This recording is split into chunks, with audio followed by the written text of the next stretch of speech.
ক'ত হেৰাল বিহাৰৰ ৭০,০০০ কোটি টকা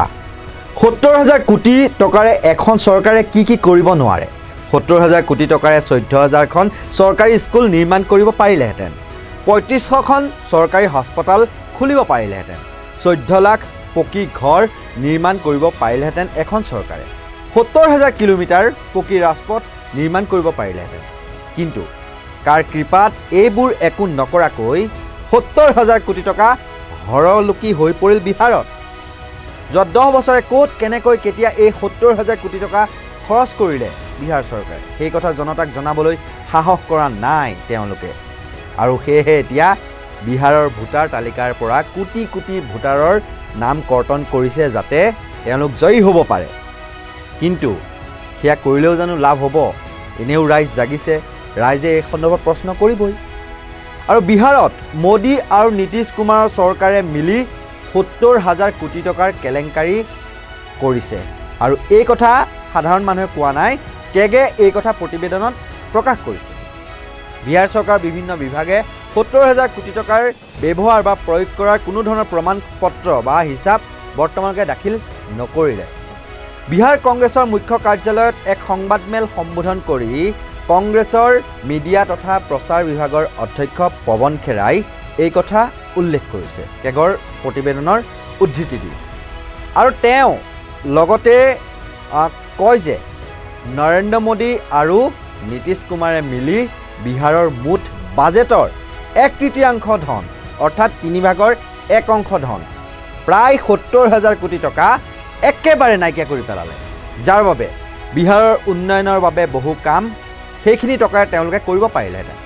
তেওঁ কয় যদি কেতিয়াবা বিহাৰত জৰাজীৰ্ণ দলং পোহৰলৈ আহে দলং পুল খহি পৰা দেখিবলৈ পোৱা যায় চৰকাৰী অট্টালিকা ধ্বংসাৱশেষলৈ পৰিণত হয় বা দুৰ্বল অৱস্থা দেখা পায়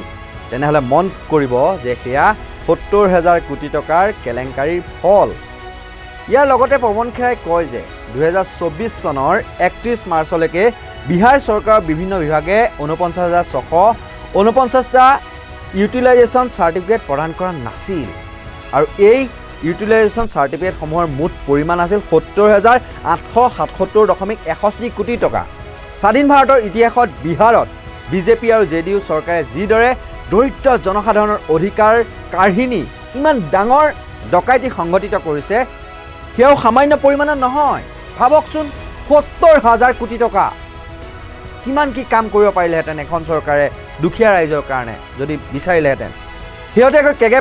প্ৰকাশ কৰিছে যে দুখীয়াৰ নামত বিভিন্ন আঁচনিত ৭০,৮৭৭.৬১ কোটি টকা আত্মসাৎ কৰা হৈছে এই ধন ক'ত খৰচ হৈছে তাৰ কোনো হিচাপ নাই বিহাৰ চৰকাৰৰ হাতত আৰু এই বুলিও কেগে প্ৰকাশ কৰিছে আৰু এই প্ৰমাণপত্ৰসমূহ আইন অনুসৰি খৰচ কৰাৰ ১৮ মাহৰ ভিতৰত তাৰ প্ৰমাণপত্ৰ দিব লাগে কিন্তু ১০ বছৰতকৈ অধিক সময়ৰ বাবে এই ধনৰ কোনো হিচাপ নাই বিহাৰৰ নীতিশ চৰকাৰৰ হাতত কেৱল এয়াই নহয় বিহাৰৰ অযোগ্য বিজেপি জেডিইউ চৰকাৰে বিগত ৫ বছৰৰ বাজেটৰ পৰা ৩,৫৯,৬৬৭ কোটি টকা ব্যয় কৰা নাই আশ্চৰ্যজনক কথাটো হ'ল যে এই ধনৰ প্ৰায় ৪০% কেন্দ্ৰীয় চৰকাৰ পৃষ্ঠপোষকতা কৰা আঁচনিৰ পৰা আৰু যিবোৰ মানে সমাজ কল্যাণমূলক আঁচনি হয় बिहार में बिहार की सरकार के हाथों हुआ है जिसका खुलासा सीएजी रिपोर्ट में हुआ 70,000 करोड़ कितने जीरो होते हैं ये आप बीजेपी वालों से पूछना उनको मालूम है हमें नहीं मालूम 70,000 करोड़ में जीरो कितने होते 70,000 करोड़ रुपए का घोटाला मोदी और नीतीश कुमार की सरकार ने किया है 70,000 करोड़ रुपए के यूटिलाइजेशन सर्टिफिकेट सरकार के विभिन्न विभागों ने नहीं जमा कराए या आप वापस सुन लीजिए बहुत खतरनाक बात बता रहा हूं 70,000 करोड़ 70,000 करोड़ रुपए के घोटाले यूं उजागर हुए कि सरकार के विभिन्न विभागों ने यूटिलाइजेशन सर्टिफिकेट जमा नहीं कराया मालूम ही नहीं वो पैसा कहां गया अब खबरों में आता है पुल गिर गए पानी में बह गए यहां न केवल पुल पानी में बह गए यहां 70,000 करोड़ आपका पैसा पानी में बह गया और जो मोदी जी आकर दोनों हाथ यूं करके बोलते थे ना कितना पैसा दूं बिहार को 50,000 1 लाख 1.25 लाख करोड़ उस 1.25 लाख करोड़ में से 70,000 तो ये बट गए लेकिन एक बीजेपी की तरफ से भी हैं हाथ की सफाई करने वाले उन्हीं के साथ विक्रम और बेताल, तो वो जो बेताल हैं उन्होंने कितना लिया वो सब आपको अभी इसमें मालूम पड़ेगा। सबसे ज्यादा घोटाला पंचायती राज विभाग में हुआ है, उसके बाद शिक्षा विभाग, शहरी विकास, ग्रामीण विकास, कृषि विभाग। बच्चों के मिड डे मील स्कीम को जो न छोड़े, उससे बड़ा पापी अपराधी नहीं, पापी और कौन हो सकता। अपराध तो बहुत होते हैं, पाप ये पाप है। बच्चों का भोजन चुरा ले, उसको भगवान माफ नहीं करता, तो बिहार की जनता कैसे माफ करेगी, हम ये देखना चाहते हैं। किंतु दुर्नीतिये शिपाई थका बिहाৰৰ বিজেপি জেডিইউ চৰকাৰে নিয়মসমূহ আওকাণ কৰি এখন খেল খেলি পেলালে আৰু 2023-24 চনলৈকে এজিয়ে লাভ কৰা মানে লাভ নকৰা কিছুমান প্ৰমাণ বিভাগ ভিত্তিক ব্যৱহাৰ প্ৰমাণপত্ৰ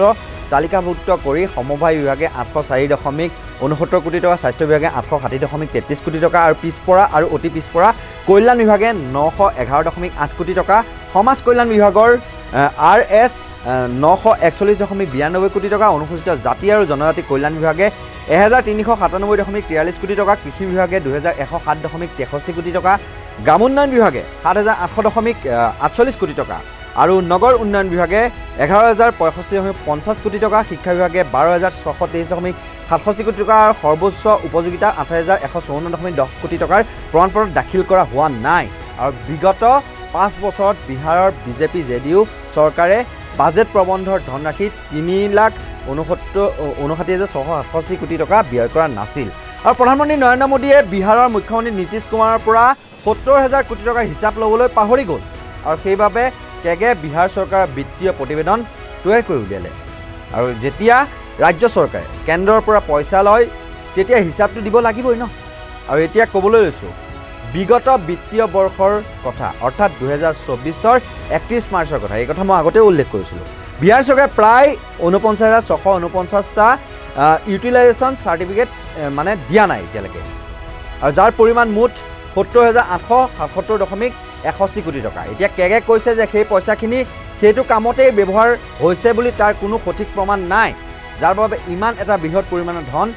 লোৱা হৈছিল।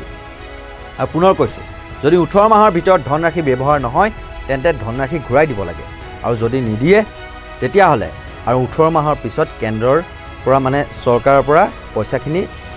ঘূৰি যায় বা আৰু পুনৰাই তেওঁলোকে পইচা লাভ নকৰে। আৰু যদি ধন লাগে তেতিয়াহ'লে বিত্ত মন্ত্ৰীৰ পৰা স্পেচিয়েল অৰ্ডাৰ ল'ব লাগিব। কিন্তু 18 মাহটো বাদেই ইয়াত 10 বছৰ মানে 10 বছৰ ধৰি তেনেকুৱা হিচাপ দিবলৈ বাকী আছে বিহাৰ চৰকাৰে। উদাহৰণস্বৰূপে 2016ৰ আগত 14,400 কোটি টকা, 2017 চনত 3,700 কোটি টকা, 2018 চনত 5,000 কোটি টকা, 2019-20 চনত 17,900 কোটি টকা, 2021 চনত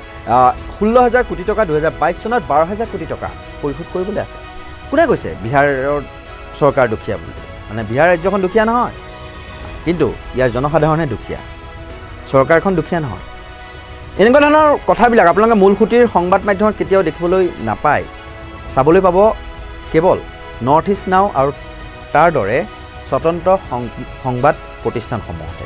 এনেকুৱা ধৰণৰ সত্য নিৰপেক্ষ